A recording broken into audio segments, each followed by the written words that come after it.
A new exhibition to commemorate 164 years since the establishment of the local police is open to the public from the 11th to the 14th of June at Palazzo Costanzi in Piazza Piccola.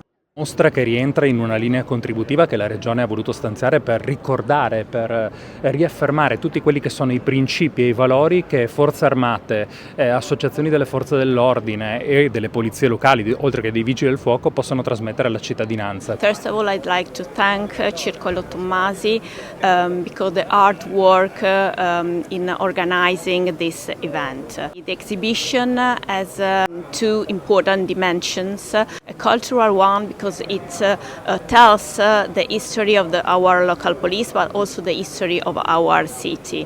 They're more a cultural one because the aim of the exhibition is to strengthen the bond between local police and citizens. It's a very important event. Trieste Trasporti collaborated every day with the municipality police. We are all a big family under the chief of the Comune of Trieste for the well-living of all the citizens. Sono 164 anni di storia, ma la storia delle guardie del Radicio, le guardie del comune, vigili urbani, oggi polizia locale, ovviamente corrono in parallelo a quelle che sono le fasi della vita della città, che in questi 164 anni ha vissuto sotto l'Austria, sotto l'Italia, sotto gli anglo-americani, e quindi una storia nostra, ma è una storia anche della città.